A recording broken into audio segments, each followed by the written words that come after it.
Classification of element का मतलब है हम एलिमेंट्स को क्लासिफाई कर रहे हैं उनकी फिजिकल और केमिकल प्रॉपर्टीज के हिसाब से। ठीक है, स्टार्टिंग में जब हमने बहुत पहले बहुत पीछे चले गए महाभारत के टाइम पे, तो 5 एलिमेंट्स थे हमारे पास, 5 तत्व बोलते थे उनको हम। तो हम 5 एलिमेंट्स को क्लासिफाई कर रहे थे। ठीक है, अगर पुराने जमाने की बात करोगे तो जैसे हो गया वो धरती, आकाश वगैरह वगैरह, तो वो 5 एलिमेंट्स जो थे उनकी प्रॉपर्टीज के हिसाब से फिर वो बोलते थे इससे बॉडी बनी है वगैरह वगैरह। तो जो एलिमेंट होता है या तत्व जो होता है उसका मतलब होता है एक ऐसी चीज जो फंडामेंटल चीज है जिसके मिलने से कंपाउंड्स बनेंगे, मिक्सचर बनेंगे या और केमिकल बॉडीज बनेंगी। ठीक है, अगर हमें एलिमेंट के बारे में ही नहीं पता तो हम आगे उन बॉडीज के बारे में प्रॉपर्टीज को कैसे समझेंगे जो कंपाउंड है या मिक्सचर है या कुछ और है। तो उसके बाद फिर बाद में अलग अलग साइंटिस्ट आए और उन्होंने अपने अपने क्लासिफिकेशन के तरीके समझाए। देखो, तो एक तो आया था आपका ट्राइड रूल, फिर आया ऑक्टेट रूल न्यूलैंड ने दिया था, फिर आया मेंडलीव का रूल, मेंडलीव की पीरियोडिक टेबल, और फिर अब मॉडर्न पीरियोडिक टेबल। मेंडलीव की पीरियोडिक टेबल और मॉडर्न की पीरियोडिक टेबल के बीच में भी 2-3 कंसेप्ट आए थे। ठीक है, जो आजकल की मॉडर्न पीरियोडिक टेबल है वो मेलस चाउस के कंसेप्ट पे, बोहर के कंसेप्ट पे, इन सब के कंसेप्ट को मानते हुए बढ़ रही है। ठीक है, तो मॉडर्न पीरियोडिक टेबल अब तक की लेटेस्ट पीरियोडिक टेबल है जिस पे हम काम करेंगे। तो पीरियोडिक टेबल की अगर हम बात करते हैं तो पीरियोडिक टेबल में आज हमने 118 एलिमेंट्स क्लासिफाई कर रखे हैं, और एलिमेंट जो आएंगे उसके लिए भी जगह है हमारे पास। ये एटॉमिक नंबर पे बेस करती है, सिमिलर प्रॉपर्टीज के एलिमेंट्स एक साथ रखे जाते हैं, डिफरेंट प्रॉपर्टीज के एलिमेंट अलग अलग रखे जाते हैं। अगर हम बात करें हाइड्रोजन की, तो हाइड्रोजन को अभी तक स्पेशल स्पेस नहीं दिया गया, उसको अलग से रखा जाता है, उसको किसी ग्रुप में या पीरियड में अभी तक नहीं रखा गया क्योंकि इसकी प्रॉपर्टीज थोड़ी अलग है। फिर हम बात करते हैं वैलेंसी की, तो वैलेंसी की अगर हम बात करें तो वैलेंसी के कंसेप्ट को ये पीरियोडिक टेबल फॉलो करती है।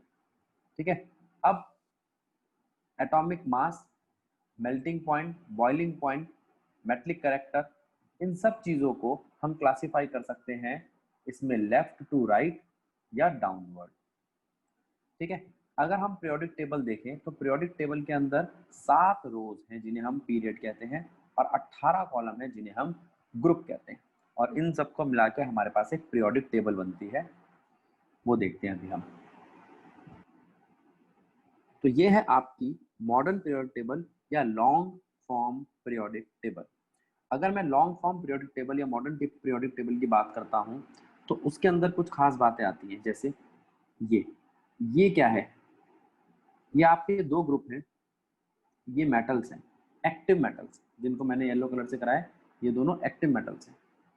ये आपके नॉन मेटल्स हैं। ठीक है, दिखाई दे रहे हैं नॉन मेटल्स जो ग्रीन कलर से करें? Yes sir. यस। एक और आया, तो ये ग्रीन वाले आपके नॉन मेटल हैं और वो वाले मेटल्स हैं। अब ये क्या है, ये जो जिगजैग लाइन दिखाई दे रही है आपको, ये मेटलॉइड है। क्या है? मेटलॉइड। मेटेलॉइड। ठीक है, और ये है हमारे ये डी ब्लॉक के मेटल्स हैं। ठीक है, यहाँ पर भी अभी काफी सारा वेरिएशन आना है वैसे तो, लेकिन मैं अभी आपको थोड़ी देर समझाने के लिए इनको बोल रहा हूँ। टिपिकल मेटल्स, एक्टिव मेटल और टिपिकल मेटल में थोड़ा सा फर्क होता है। हाँ जी बेटा, सर मैं कह रही हूँ ये अब ठीक मैं है यहाँ सर। पे कह रहा हूँ आपको कि ये दोनों भी नॉन मेटल है बेटा। ये देखो, ये दोनों, ये भी नॉन मेटल है। ठीक है, एल्यूमिनियम मेटल है आपका, एल्यूमिनियम मेटल है, ये भी टिपिकल मेटल है। टिपिकल मेटल वो होते हैं जो जनरली मेटल जैसा बिहेव करते हैं। हैवी मेटल वो होते हैं जो भारी होते हैं। ठीक है, जैसे आप जैसे जैसे नीचे जाते जाओगे इनका मास बढ़ता जाएगा। और पहले 2 जो रोज बनाई थी जिसे मैंने एक्टिव मेटल कहा था, वो मेटल है जो बहुत ज्यादा रिएक्ट करते हैं।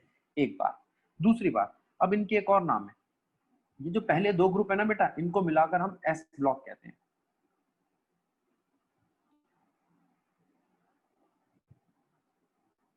ये हमने 10th क्लास में नहीं पढ़ा, ये टेबल हमने 10th क्लास में देखी है, लेकिन एस ब्लॉक डी ब्लॉक नहीं पढ़ा। इसे हम डी ब्लॉक कहते हैं या ट्रांजिशन एलिमेंट्स। इस पूरे सेक्शन को हम पी ब्लॉक कहते हैं, और नीचे जो 2 ग्रुप दिए इन्हें हम एफ ब्लॉक कहते हैं, ये दोनों। ठीक है, अब मेरी बात सुनो, 4 ब्लॉक में हमने पूरी पीरियोडिक टेबल को बांटा, S block, P block, D block, F block. S block को कहते हैं एक्टिव मेटल्स, एक्स ब्लॉक को कहते हैं एक्टिव मेटल्स। डी ब्लॉक को ट्रांजिशन एलिमेंट्स कहते हैं। क्यों कहते हैं, कैसे, कौन कौन से एलिमेंट ट्रांजिशन एलिमेंट है, क्या सारे डी ब्लॉक के एलिमेंट ट्रांजिशन एलिमेंट है, इनकी अभी हम बात करेंगे। एफ ब्लॉक ट्रांजिशन एलिमेंट के अंदर से ही निकला है, इसलिए इसे इनर ट्रांजिशन एलिमेंट कहते हैं। मैं दिखाता हूं कैसे। अगर आप लेंथेनियम, ये एलन देखोगे, देखो यहाँ दिखाई देगा आपको, ये एलन दिखाई दिया, मैंने मार्क कर दिया। और एक है एक्टिनियम। लेंथेनियम के बाद पूरी एक सीरीज निकल रही है, ये इसे कहते हैं लेंथेनोइड। और एक्टिनियम के बाद भी एक पूरी सीरीज निकल रही है, इसे बोलते हैं हम एक्टिनोइड। ठीक है, जो सर ये लेंथेनियम को, स्पेसिफिकली क्यों नीचे करा है दोनों? हाँ ये अच्छा क्वेश्चन है कि भाई इन 14 एलिमेंट्स को बाहर क्यों निकाला। देखो, लेंथेनियम को फॉलो करने वाले 14 एलिमेंट बाहर निकाल दिए गए और एक्टिनियम को फॉलो करने वाले 14 एलिमेंट बाहर निकाल दिए गए, क्योंकि इनमें एफ इलेक्ट्रॉन्स, एफ ऑर्बिटल में इलेक्ट्रॉन्स जा रहे हैं। यहाँ पर जो मैंने बोला है ना कि ये सारे के सारे एस ब्लॉक में आते हैं, उसका मतलब ये बेटा कि इनमें लास्ट इलेक्ट्रॉन एंटर करता है एस सबशेल में, और बीच वाले जो हैं इनमें लास्ट इलेक्ट्रॉन एंटर करता है डी सबशेल में, और जो पी ग्रुप वाले हैं इनमें लास्ट इलेक्ट्रॉन एंटर करता है पी सबशेल में, और जो ये सबसे नीचे वाले हैं इनमें लास्ट इलेक्ट्रॉन एंटर करता है एफ सबशेल में। समझ आया? सर सबशेल बता दो। अब जरा एक काम करो, यहां देखो, ये है एस, ठीक है, ये आपका पूरा एस ब्लॉक।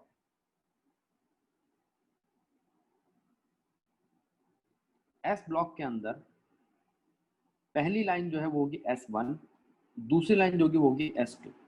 n का मतलब 1 2 3 4 5 6 7 तक चलेगा, ये n नंबर ऑफ शेल को रिप्रेजेंट करता है।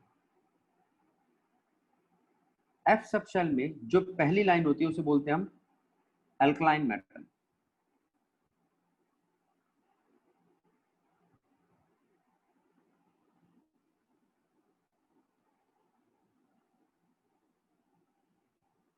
दूसरी लाइन को बोलते हैं अल्कलाइन अर्थ मेटल।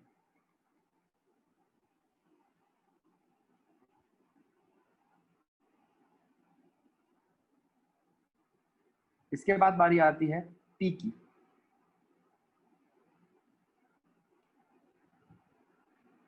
P सब शेल जो है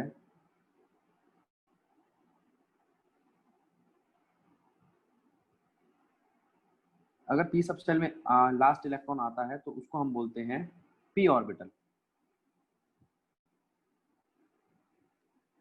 देखो मैं बनाता हूं दोबारा से, ठीक से नहीं बनाता।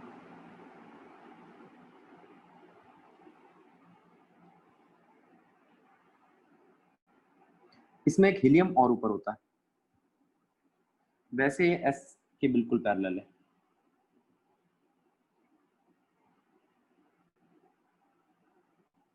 ठीक है, अब जो P सब शेल हमने बनाया है बेटा, इसको देखो, इसमें एक हीलियम को छोड़ के, क्योंकि हीलियम में p ऑर्बिटल, हीलियम में 2s2 फिल होता है, बाकी सब के सब p, लास्ट इलेक्ट्रॉन p में आता है, p1 p2 p3 p4 p5 p6। और मैंने आपको बताया भी था p सब शेल में 6 ही इलेक्ट्रॉन आते हैं। ठीक है, अब बारी आती है डी सब शेल की। देखो भाई, एस ब्लॉक सेकंड पीरियड से स्टार्ट हुआ था। अगर मैं यहाँ पे आपको बताऊं कि ये पीरियड्स हैं, तो सेकंड पीरियड से स्टार्ट हुआ था S block, second, third, fourth period से स्टार्ट होता है पी ब्लॉक। पी ब्लॉक के अंदर फर्स्ट, सेकंड और थर्ड नहीं होते। क्यों नहीं होते, उनकी जगह पे क्या होता है, अब बात करते हैं। भाई एस स्टार्ट होता है फर्स्ट से ही, लेकिन उसका जो पहला डब्बा है वो तो हाइड्रोजन में है, और हाइड्रोजन कहीं पे भी नहीं आता पूरी पीरियोडिक टेबल में, तो बाहर हो गया एलिमेंट। ठीक है, ये है आपका 1s1, इसलिए इसको कंसीडर नहीं किया जाता। इसलिए आपको S में फर्स्ट पीरियड दिखाई नहीं देगा। P में फर्स्ट पीरियड दिखाई देगा हीलियम की वजह से। अब हीलियम यहाँ नहीं होना चाहिए क्योंकि इसमें लास्ट इलेक्ट्रॉन P में नहीं एंटर कर रहा, फिर भी यहाँ है क्योंकि इनर्ट गैस है। तो हीलियम के यहाँ होने का रीजन क्या है? ये इनर्ट गैस है। इनर्ट गैस है। इनर्ट तो हम गैस। हाँ, तो हम ये कह सकते हैं जो लास्ट का आपका पूरा कॉलम है वो इनर्ट गैसेस का है। ठीक है, अब ये इनर्ट गैसेस है।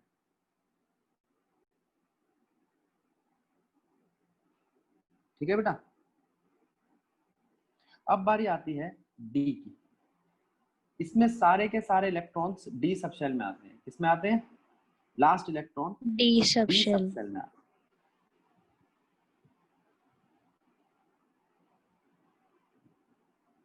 एक बात। दूसरी बात, ये सब NS1 NS2 थे या NP1, ये N-1 है। कैसा है ये? लास्ट बट वन शेल चलता है इसमें, लास्ट शेल नहीं चलता, लास्ट से एक कम, ये याद रहेगा। इसमें जो ग्रुप आते हैं ना बेटा, ग्रुप पहला ये ले गया, दूसरा ये, तीसरा, चौथा, फिर 11, 12, 13, 14, 15, 16, 17, 18। तो कितने ग्रुप दिखाई दे रहे हैं आपको? 18। 3 से लेके 12 तक डी ब्लॉक, पूरा 3 से लेके 12 तक डी ब्लॉक, और सिर्फ 3 से लेके 11 तक ट्रांजिशन एलिमेंट है। तो ट्रांजिशन एलिमेंट में 12वां ग्रुप नहीं आता, 12वां ग्रुप डी ब्लॉक में आता है लेकिन ट्रांजिशन एलिमेंट में नहीं आता। याद रहेगा? Yes sir. अब भाई एलिमेंट्स जब हमने देखे, पहले 100 एलिमेंट आप जानते हो, जैसे एल्यूमिनियम है उसका नाम, जिसका एटॉमिक नंबर 13 है। ऐसे बढ़ते बढ़ते अब 100 एलिमेंट मिल गए और अभी हमें ऐसा लगता है कि और एलिमेंट्स भी मिलेंगे। तो हमने क्या करा, एक सिस्टम बनाया, उसके हिसाब से नाम लिखना चालू किया। 10th क्लास में आपने इस सिस्टम का नाम सुना हुआ है, IUPAC। उसके अंदर ये ऑर्गेनिक, हाँ उसके अंदर ये क्या बेटा? IUPAC जो था ना बेटा, वो 10th क्लास में जो आपने पढ़ा था IUPAC नेमिंग, वो थी ऑर्गेनिक की। जैसे एक कार्बन है तो उसको हम मिथ कहेंगे, 2 कार्बन है तो इथ कहेंगे। ये बातें पता है आपको? यस सर, पता है। ठीक है, अब एलिमेंट्स के नाम भी हमने इसी हिसाब से रखने चालू किए। जैसे मान लो मुझे 101 जिसका एटॉमिक नंबर 101 है, उस एलिमेंट का नाम रखना है, या 102, 103। ठीक है, तो इस तरीके की नेमिंग के लिए मैं 1 को कहूंगा अन, 0 को कहूंगा नील, फिर से 1 को अन, और पूरे नाम को टर्मिनेट करूंगा EM से। याद रहेगा? EM का वैसे मतलब पॉजिटिव होता है। अगर किसी के सफिक्स में EM लगता है इसका मतलब वो चीज पॉजिटिव है। यहाँ हम हैवी मेटल्स की बात कर रहे हैं, वो जनरली पॉजिटिव ही होते हैं। ठीक है बच्चों? Yes sir. तो 1 को कहूंगा अन, 0 को नील, 2 को बाय, अन बाय EM, अन नील बाय EM। और जो इनके इनिशियल लेटर होंगे ना, जैसे अन के लिए U, नील के लिए N, फिर से अन के लिए U, ये इनका सिंबल बन जाएगा। क्या बन जाएगा? सिंबल। जैसे अन नील बाय। अब इसके लिए यूज होगा अन नील ट्राइबियम। अब जरा ध्यान दो, देखो 0 के लिए नील, 1 के लिए अन, बाय 2 के लिए, 3 के लिए ट्राई, 4 के लिए क्वाड, 5 के लिए पेंट, 6 के लिए हेक्स, 7 के लिए हेप्ट, 8 के लिए ऑक्ट, 9 के लिए इन, और इन सब को टर्मिनेट किससे करना है? EM से। याद रहेगा? यहां मैंने एक एग्जांपल ले लिया आपको समझाने के लिए, 119। 1 के लिए अन, फिर से 1 के लिए अन, 9 के लिए इन, और एंड में EM। और सिंबल क्या बना? UE। अगर वो 107 होता तो अन नील सेप्ट EM, और बनता UNS। ठीक है,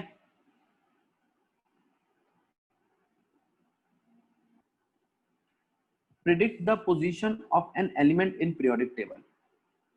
गौरी, जी इस सर। टेबल को देख बेटा, ये स्टार्टिंग में हमने टेबल कराई थी। हाँ सर टेबल कराई दिखाई दे रही थी। है आपको?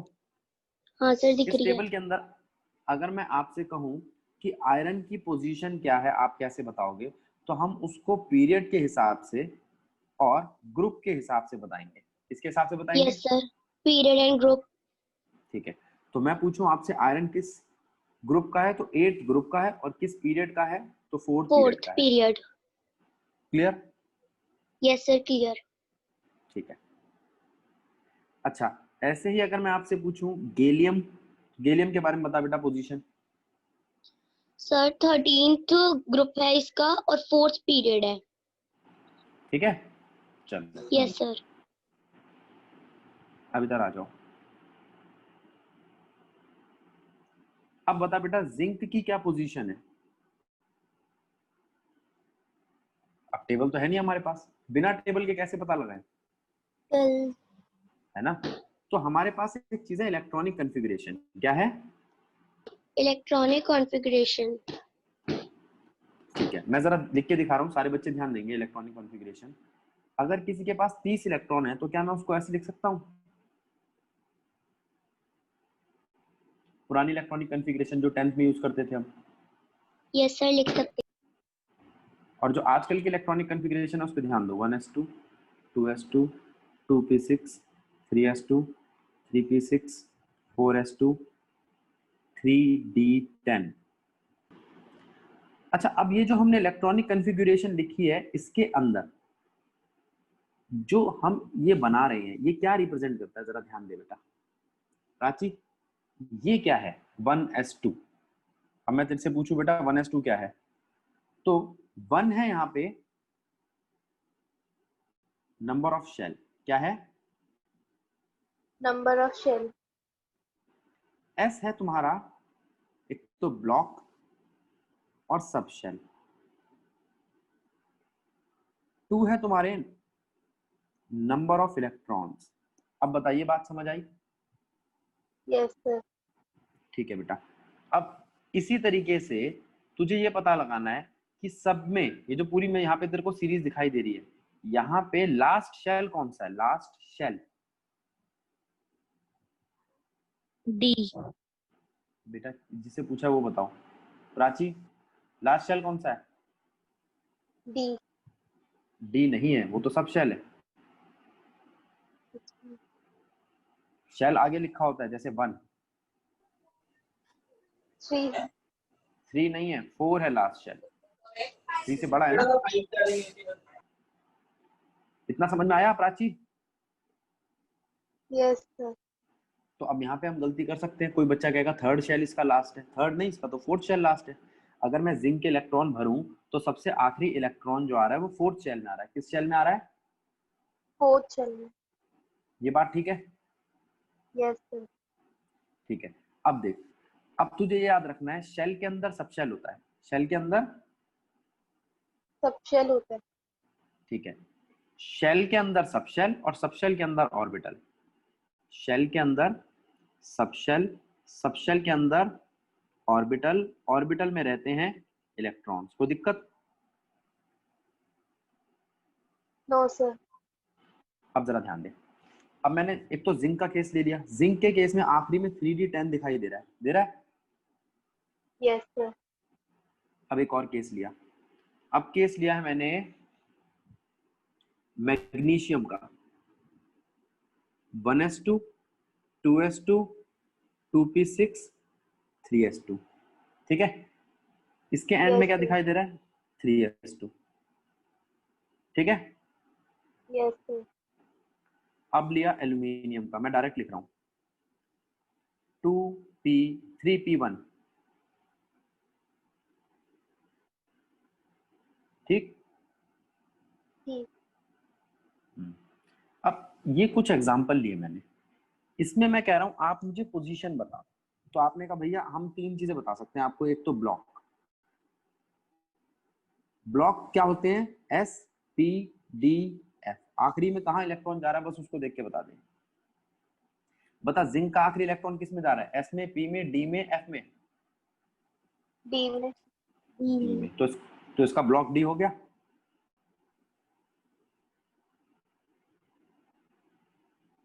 ठीक है बेटा। Yes sir. अच्छा, उसके बाद बारी आती है ब्लॉक के साथ साथ आप और क्या बता सकते हो? ग्रुप और पीरियड। क्या? Group group and periods. और पीरियड। अब मेरी बात सुनिए बेटा, अगर मैं तेरे से पूछूं पीरियड क्या है, तो पीरियड होते हैं नंबर ऑफ शेल। क्या? Number of shell. एस के लिए और पी के लिए नंबर ऑफ शेल ही पीरियड है। कोई दिक्कत? No sir. डी के लिए है नंबर ऑफ शेल +1 और एफ के लिए क्या है? Period number of shell +2। कोई दिक्कत? No sir. ये बात याद रहेगी। Yes sir. अब ग्रुप को देख बेटा, ग्रुप के लिए अगर मैं एस की बात करूं तो नंबर ऑफ इलेक्ट्रॉन से ही पता चल जाएगा। पी की बात करूं तो 12 plus number of electron. D की बात करूं तो 2 प्लस नंबर ऑफ इलेक्ट्रॉन। और एफ की बात करूं तो थर्ड। एफ में हमेशा ग्रुप थर्ड होगा। ये बात याद रहेगी। Yes sir. ठीक है, अब मैं तेरे को कुछ क्वेश्चन दे रहा हूं जिसमें तुझे ब्लॉक पता लगाना है, ग्रुप पता लगाना है और पीरियड। ध्यान दियो बेटा, अगर मैं बात करूं जिंक की, जिसका तूने केस बता दिया कि उसका ब्लॉक डी होगा, ठीक है।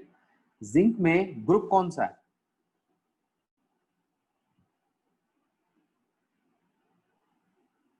2 plus number of electron. 2 plus, बिल्कुल ठीक। नंबर ऑफ इलेक्ट्रॉन कितने हैं? ये रहे 10 और 2 प्लस नंबर ऑफ इलेक्ट्रॉन करना था। बिल्कुल सही, शाबाश। ग्रुप हो गया 2 प्लस नंबर ऑफ इलेक्ट्रॉन यानी कि 12। कौन सा ग्रुप हो गया? 12। सही बात है, गलत बात है? सही बात है। पीरियड कौन सा है बेटा इसका बता। डी का पीरियड ढूंढना है। पी पीरियड का मतलब n+1 एन क्या है इसका? Number of shell. क्या है बता? 3। 3। तो 3 प्लस 1 कितना आया? 4। जिंक का सब कुछ पता चल गया। सर ठीक है, अब गौरी। गौरी एक डाउट है मुझे पहले। पूछो। सर आपने बोला जिंक का जो ब्लॉक होगा वो डी होगा, हाँ, ठीक है, बट सर जिंक का जो आउटर मोस्ट शेल है वो तो 4 है, तो सर 4 ही तो 4 आया। के अब भी 4 तो शेल 4 ही के आया। देख ले, n+1 तभी तो सर करा हमने। बट ब्लॉक भी तो 4 शेल का ही होना चाहिए, आपने थर्ड नहीं शेल का। नहीं नहीं नहीं नहीं नहीं, ब्लॉक वो होना चाहिए जिसमें सबसे आखिरी इलेक्ट्रॉन एंटर करें। तो ये डी में एंटर कर रहे हैं। हाँ, तभी तो सबसे आखिरी में लिखा जाता है। ठीक है। और ठीक जो है, इलेक्ट्रॉनिक कॉन्फ़िगरेशन बट सर फिर शेल आगे पीछे नहीं हो गए। एक मिनट रुक। अब गौरी मुझे ये बता, मैग्नीशियम का ब्लॉक कौन सा है? Block sir S. S. Period कौन सा है? ग्रुप ग्रुप ग्रुप मैग्नीशियम में सर 12 इलेक्ट्रॉन्स होते हैं ना। बेटा इसको देखना है, मैंने अभी क्या बताया, सिर्फ इसको देखना है। उसके बाद ग्रुप में जाओ, ग्रुप में एस को ढूंढो। एस में नंबर ऑफ इलेक्ट्रॉन्स को ही हम उसका सर 12। 2 बेटा 2 लिखा है ना, 12 का लिखा है। सर ओके ओके ओके समझ गई, कंफ्यूज हो गई थी, सॉरी। तू टोटल इलेक्ट्रॉन गिन रही है। हाँ सॉरी अगर कंफ्यूज हो गई थी। किसी का 101 एटॉमिक नंबर हुआ तो वो 101वें ग्रुप में आएगा। नहीं 18, हमारे पास 18 ही ग्रुप हैं। चलो पीरियड की बात करो। सर इसका पीरियड थर्ड पीरियड होगा। थर्ड पीरियड खत्म। अब हम बात कर रहे हैं एल्यूमिनियम की। किससे पूछें? स्मृति बता पाएगी बेटा? हाँ जी सर। चल बेटा बता एल्यूमिनियम के बारे में। एल्यूमिनियम का ब्लॉक कौन सा है? P होगा। पी P ब्लॉक होगा। ग्रुप कौन सा होगा? ग्रुप होएगा 12+1। ठीक है, शाबाश। और पीरियड? पीरियड होगा वो जो है 3। ठीक है, तो ये बात तेरे को कंफर्म हो गई, क्लियर हो गया कंसेप्ट? हाँ जी सर। चल, अब बेटा अगले क्वेश्चन पे जा रहे हैं हम, इसी को देखते रहेंगे, ठीक है? इसको मैं कॉपी कर लेता हूँ यहाँ से, इधर आ जाए बेटा। मैंने कहा कोई ऐसा केस है जिसके अंदर 4s2 है। क्या है बेटा? लास्ट इलेक्ट्रॉन 4s2 में आए। समृद्धि, हाँ जी। ब्लॉक कौन सा होगा 4s2 में? S period? 2 ग्रुप? 4। गड़बड़ कर दी ना तूने बेटा, पीरियड वो वाला बता दिया जो ग्रुप है। देख, पीरियड ये होता है बेटा,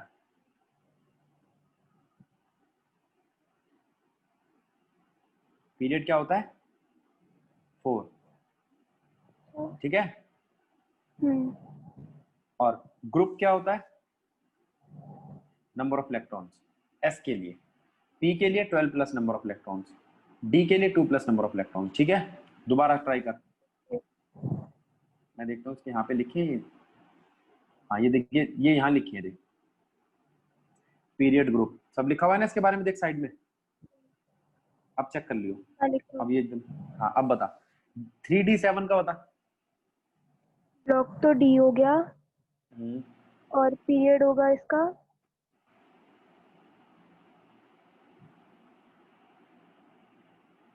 बता बेटा। पीरियड होगा इसका शायद 3+1। 3+1 खत्म बात, क्या सही है? 4 और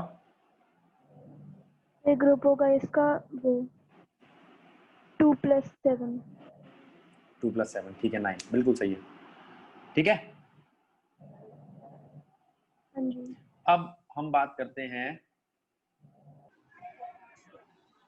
अगर मैं आपसे बात करता हूं एटम की, एलिमेंट्स की प्रॉपर्टीज, अगर मैं आपसे एलिमेंट्स की प्रॉपर्टीज की बात करूं तो किन किन चीजों की बात आएगी? देखना जरा, सबसे पहले बात आएगी एटॉमिक साइज की। किसकी बात आएगी? Atomic size. कोई जानता है एटॉमिक साइज क्या है भाई? सेंटर से आउट नहीं। हाँ बोलो बोलो, कौन बता रहा है?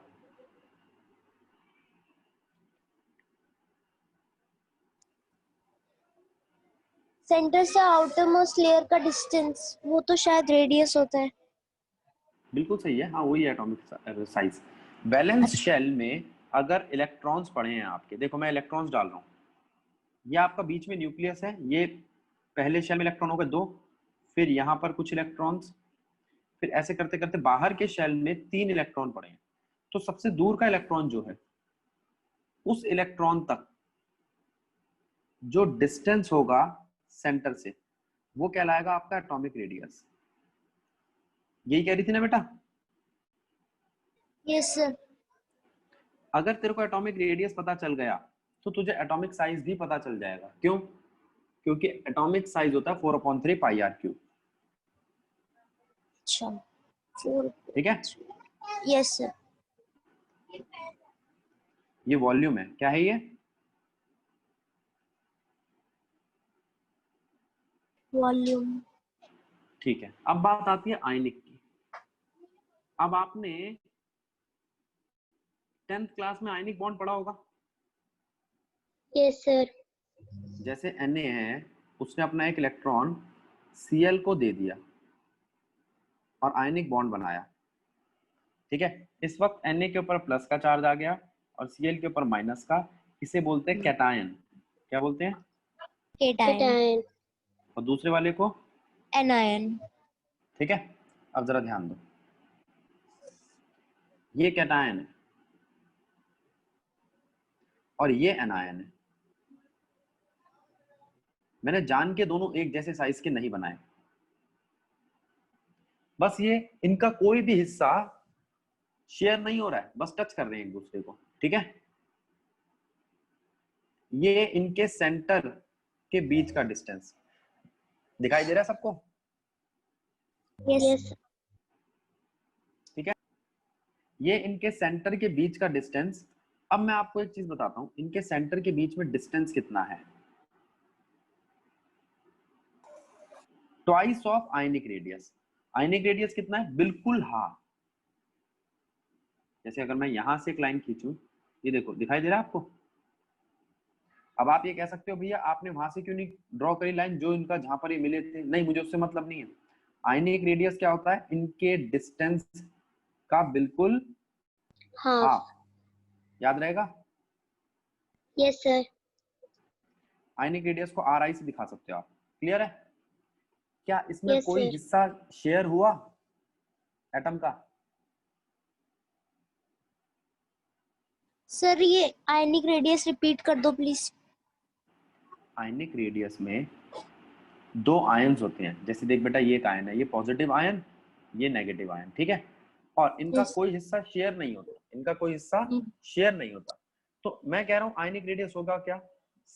दोनों आयन के न्यूक्लियस के सेंटर के बीच के डिस्टेंस का हाफ।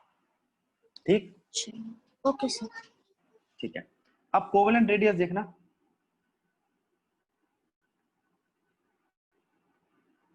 क्या लिखा है?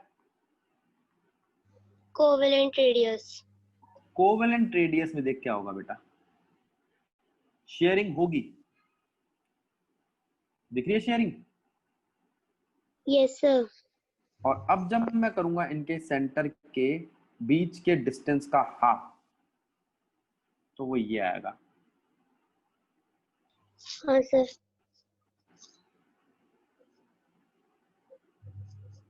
कोवेलेंट रेडियस, ठीक है। हाँ सर अब मेरी बात सुनो, कोवेलेंट रेडियस में शेयरिंग हुई थी इसलिए वो छोटा है आयनिक रेडियस से, और आयनिक रेडियस और एटॉमिक रेडियस ऑलमोस्ट इक्वल है, ठीक है। उनमें कुछ शेयरिंग वगैरह हाँ। नहीं होती।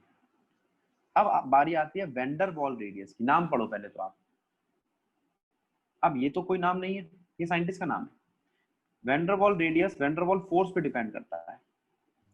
अब वैन डर वाल फोर्स किसके बीच में होती है ये पता होना चाहिए? दो मॉलिक्यूल्स के बीच डाइपोल में ना, दो मॉलिक्यूल्स के बीच में। ये देखो, ये एक मॉलिक्यूल दिखाई दे रहा है आपको? H2O है। अब इसी के साथ एक और मॉलिक्यूल है। इनके सेंटर, अब मैं न्यूक्लियस की बात नहीं करूंगा क्योंकि मॉलिक्यूल्स के एक से ज्यादा न्यूक्लियस हो सकते हैं। इनके सेंटर के बीच के डिस्टेंस का हाफ। अब पहले तो एक बात बताओ, क्या ये टच कर रहे हैं एक दूसरे को? नो सर अगर ये टच नहीं कर रहे तो इनके बीच का डिस्टेंस ज्यादा नहीं होगा? एक तो था होगा शेयरिंग, एक था बिल्कुल टच कर रहे थे। अब तो डिस्टेंस ज्यादा हो जाएगा। तो हाँ सर वैन डर वाल रेडियस एटॉमिक रेडियस से भी बड़ा होता है। ये बड़ा बातें होता समझ में है आई? हाँ सर आ गई एटॉमिक रेडियस वो डिस्टेंस है जो सेंटर ऑफ न्यूक्लियस से सबसे दूर का इलेक्ट्रॉन, उसे बोलते हैं मोस्ट लूजली बाउंडेड इलेक्ट्रॉन तक का डिस्टेंस। फिर ionic radius half of the distance between centre of two nuclei of ions binded together by ionic bond. ठीक, ठीक सर सर कोवेलेंट इनका रेडियस, हाँ जी, डिस्टेंस पता कैसे चलेगा? इनका अभी एक मिनट बेटा। Covalent radius half of the distance between centre of two nuclei binded together by covalent bond. और ऐसे ही वैन डर वाल का, लेकिन वैन डर वाल में मॉलिक्यूल्स होते हैं, ठीक है। अब जब इधर इसमें आयंस होते थे, इसमें क्या होते थे? आयंस कोवेलेंट में क्या होते थे? एटम। और इसमें क्या होते हैं? मॉलिक्यूल्स अब ये कह रही है कि भैया आपको पता कैसे चलेगा? बेटा अगर कोई NaCl का मॉलिक्यूल है, मैं उसका साइज नापता हूं, तो उसमें Na का अलग से नापता हूं या Cl का अलग से नापता हूं, या दोनों का साथ साथ? साथ साथ है ना। अभी किसी बच्चे ने पूछा था ना अलग से कैसे पता चलेगा, तो अलग से पता नहीं चलेगा, मैं दोनों का निकालूंगा फिर उसका हाफ कर दूंगा। इसी वजह से एग्जैक्ट नहीं आ रहा है, ये बिल्कुल बीच में नहीं आ रहा। आयनिक Okay, radius sir. Half of the distance है, ठीक है। आप ये मत बोलना एक का निकाला है, पूरे मॉलिक्यूल का निकाला है मैंने। Na और Cl को तोड़ा नहीं था, ठीक है। तोड़ दूंगा तो फिर वो आयनिक बॉन्ड नहीं बचेगा उनके अंदर। ठीक, चलो आगे। Yes, sir. Yes sir. अब तुमने कहा भैया रेडियस तो समझ आ गया, क्या इनके पास कोई फोर्स भी है? क्या इनके पास साथ साथ रहने के लिए कोई फोर्स भी है? यस सर है। कौन सी? Intermolecular forces, interionic forces. ठीक है, इंटरमॉलिक्यूलर फोर्स ऑफ अट्रैक्शन, लेकिन वो तो मॉलिक्यूल्स में होती है। एटम में कौन सी फोर्स? Inter atomic. वाह, ते चल रही है। नहीं बेटा, इलेक्ट्रोस्टैटिक। इलेक्ट्रोस्टैटिक किसने बोला है? बिल्कुल सही, गौरी। ठीक है। और पहले इंटर एटॉमिक कौन बोल रहा था? उपासना। अच्छा, देखो भाई इलेक्ट्रॉन्स दिखाई दे रहे हैं आपको? Yes sir. क्या इलेक्ट्रॉन को न्यूक्लियस जिसमें सारे के सारे पॉजिटिव चीजें अट्रैक्ट करेगा? सब बिल्कुल करेगा। तो इलेक्ट्रॉन को न्यूक्लियस अट्रैक्ट करेगा तो उसको हम क्या कहेंगे? मेरे नाम सुनना पहले बेटा इस फोर्स का। Coulombic force. अब आप कहोगे भैया कूलम वर्ड तो सुना हुआ है हमने, चार्ज की यूनिट थी ये, याद आया कुछ 10th क्लास में? हाँ सर। तो कूलम्बिक फोर्स, कूलम्बिक फोर्स का मतलब क्या होता है? देखो हम आपकी भाषा में लिख रहा हूँ, चार्ज वाली फोर्स। कौन सी वाली फोर्स? चार्ज वाली। ठीक है बेटा। उसके बाद हाँ। इसका इस चैप्टर के लिए क्या नाम है? Effective nuclear force. Force of attraction, ठीक है। Yes sir. Effective nuclear force को ENC से दिखा सकते हैं एक बार। ये जो फोर्स है ना, ये डायरेक्टली प्रोपोर्शनल होती है मैग्नीट्यूड ऑफ चार्ज न्यूक्लियस पे भी और चार्ज ऑफ इलेक्ट्रॉन पे भी, और इनवर्सली प्रोपोर्शनल होती है उनके बीच की दूरी से। इनवर्सली प्रोपोर्शनल होती है उनके बीच का डिस्टेंस डिस्टेंस का से। स्क्वायर, ठीक है। कि भैया जो इफेक्टिव न्यूक्लियर फोर्स है वो जितना आप चार्ज का मैग्नीट्यूड बढ़ाओगे उतनी बढ़ेगी, हाँ और सर जितना उनके बढ़ेगी। बीच में डिस्टेंस बढ़ाओगे उतनी घटेगी। हाँ सर। ठीक बात है। ठीक बात है। अब मैं तेरे से पूछता हूँ बेटा, ये एक एटम है, देख। सर आपने एरो उल्टे नहीं लगा दिए। ये ले, अब ठीक है। देख बेटा ये एटम हाँ। है, जिसका न्यूक्लियस दिखाई दे रहा है। हाँ सर दिख रहा है। न्यूक्लियस से अलग अलग शेल देख, पहला शेल, दूसरा शेल, तीसरा शेल, चौथा, पांचवा। अब यहाँ कुछ इलेक्ट्रॉन्स पड़े हैं, कौन सा इलेक्ट्रॉन दूर है? आउटर मोस्ट शेल में जो है। तो इसकी न्यूक्लियर फोर्स बहुत कम होगी, हाँ सर बहुत कम होगी। और इसकी न्यूक्लियर फोर्स